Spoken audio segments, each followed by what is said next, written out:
Het Cambuurjournaal wordt mij mogelijk maken door bouwgroep Dijkstra Drijsma en Wierdaai Partners Vermogensbeheer.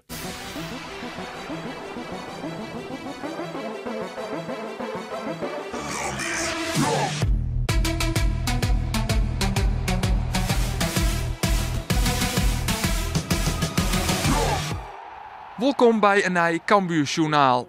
Alles in Elsenien is positief. Cambuur zit nog altijd boppen on en had al 11 wedstrijden op Riegen net verlen in de eerste divisie. Dat is knap. En daar willen de Leeuwers om die Riegen ook Almere City tajekje.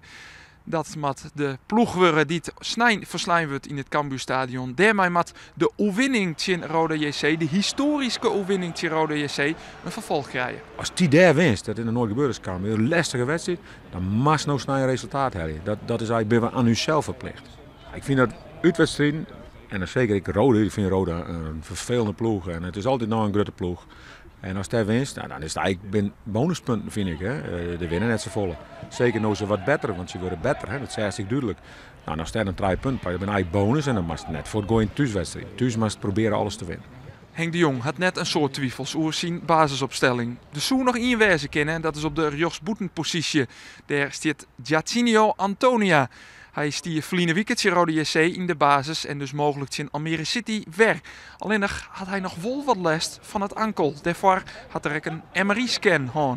Er kan niks stuk. Er zat een scheurtje in, wat oud letsel. Maar als mijn enkel gewoon getaped is en zo, kan ik er gewoon alles mee. Het zag er verder goed uit. Het is ook niet zo dat je er tijdens een wedstrijd of tijdens een training last van hebt, dat het je belemmert? Nee, ja, het beperkt me wel in bepaalde dingetjes. Bijvoorbeeld buitenom passeren als ik rechtsbuiten sta. Ja, daar zit nog wel wat belemmering in. Maar verder kan ik alles gewoon. En dus staat Giacinio Antonia gewoon in de basis bij Cambuur voor de wedstrijd in Almere City. En de Leeuwers beginnen goed aan de wedstrijd. Dit is Robin Moulin, maar de eerste mogelijkheid. Alleen het schot bloed wat hing je en kinder toch oppakt worden. Toch de keeper van Almere City. Maar Cambuur is goed in die openingsfase. Wat te denken van deze heerlijke bal van Antonia op Moulin. Is dit dan de 1-0? Nee, Wennet al krijgt Almere City daarbij wat help van de peel. Want de bal gaat via een voet van een verdierende op de peel. En daar terug Njonken. Een heerlijke bal wie dit van Antonia. Maar zien verkeerde voet ek nog wel. Maar een doelpunt smiet het net op. Maar de onvallende intenties van Cambuur binnen duidelijk. Ze willen een betierde iepeningstreffer. En Almere City had ijs net zo volle in te brengen tegen Cambuur in die iepeningsfase. Dit is de onvierde, Erik Schouten. Die zucht dat Jamie Jacobs diep gaat. Die leidt hem in één keer clear voor Robert Muren. En dan is hier de 1-0. En wat een heerlijk doelpunt van Cambuur. Robert Muren, de topscorer van de Leeuwers, maakt het alweer zijn 12e doelpunt van het seizoen. En het is een heerlijk doelpunt. De assist is geweldig en het oormeidje is echt meer als goed. En dan gaan de spelers naar de sideline. Houden ze het shirt met nummer 2 omheen. Dat is het shirt van Jordi van Delen. Die deze week opereren is om een knibbelblessure. Voor de tweede keer in een kwartier. En hij had het schoen, zeggen we om deze tweet. Cambuur wil dan verder gaan en is heel rap in de counter. Maar deze Antonia, let eens op, een sprintwedstrijdje dat Antonia makkelijk wint van Blackson. Hij bleut cool. Jouwt ook nog een voorzet die Jamie Jacobs bij de tweede peel binnentikken kan. Wat een prachtige counter wie dit van Cambuur. Ze binnen er dan heel vlug uit. Wat wil je mij een speler als Antonia die op de brommer is en hoe griezelig rap is. En hij jouwt een perfecte voorzet op Jacobs die er alleen nog maar binnen hoeft te tikjen.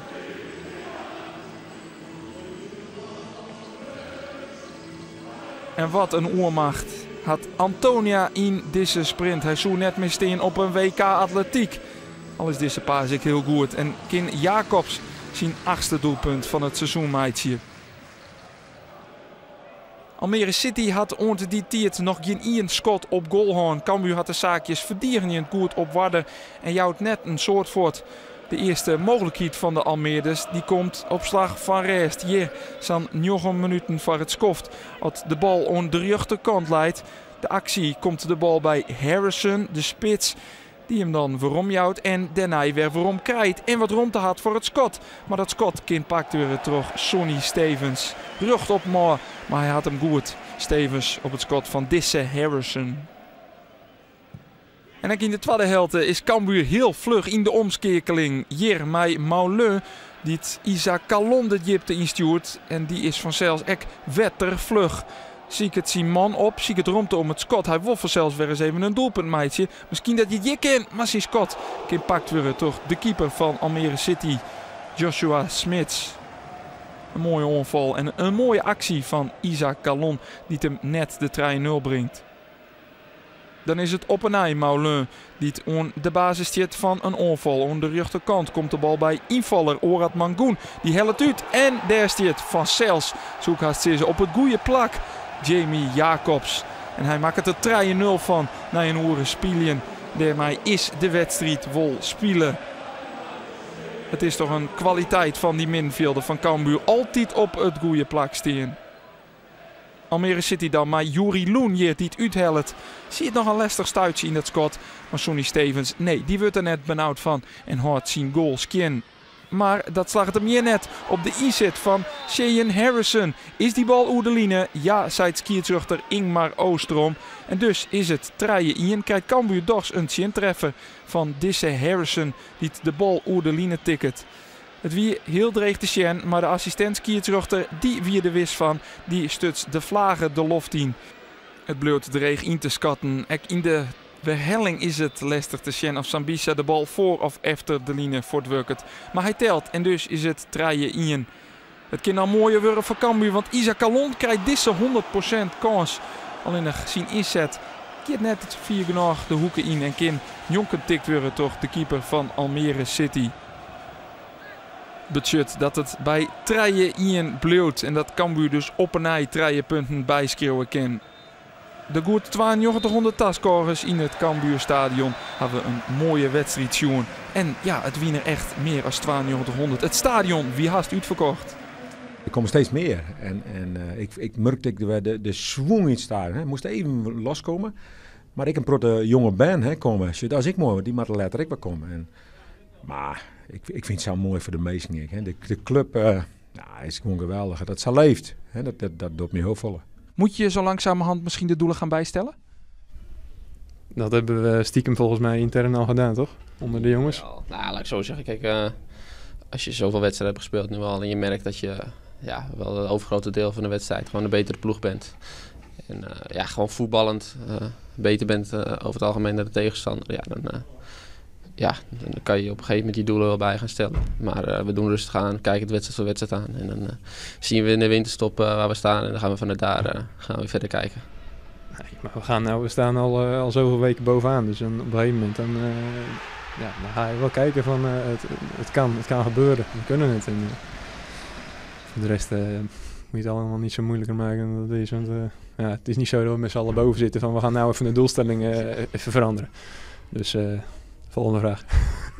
Bij voetbal is goed. We hadden daar, dus je wordt vaak naar de doelpunten maken, maar dan hoe wordt er van achteruit opbouwd. En dat is een lust om naar de zien. We hadden we verzaakt om natuurlijk nog een 3-4 te maken.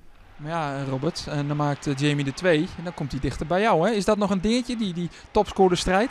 Ik kan niet wachten tot hij me inhaalt. Ja, dat betekent dat we veel doelpunten gaan maken. Dus dat is een goed teken. Ja, jij bent de spits, jij wil scoren. Jij wil topscorer worden natuurlijk. Ja, maar toch kan ik niet wachten tot hij me inhaalt. Gaat dat moment komen? Dat denk ik niet, maar het zou wel mooi zijn. Zijn de 2 topscorers van de koprenner van de eerste divisie. Want dat bleef Cambuur met 33 punten uit 15 wedstrijden. De concurrentie, nummers 2, 3 en 6, die kwamen dit weekend net in actie. Spelen letter we terug uit Cambuur. Dus ik deze week gewoon koprenner bleef. Onderin nog altijd FC Dordrecht. Die nog altijd onder de 10 punten grens zit. Er wordt op en nij een overwinning behellen in het Cambuurstadion. En daardoor bleef de Leeuwarters Bob Ornstein in de eerste divisie. Vreed wacht het de volgende wedstrijd. Dan beginnen de Leeuwarters op bezieten bij FC Eindhoven. En dat betekent dus dat er sneu een nij Cambuurjournaal is. Want dan.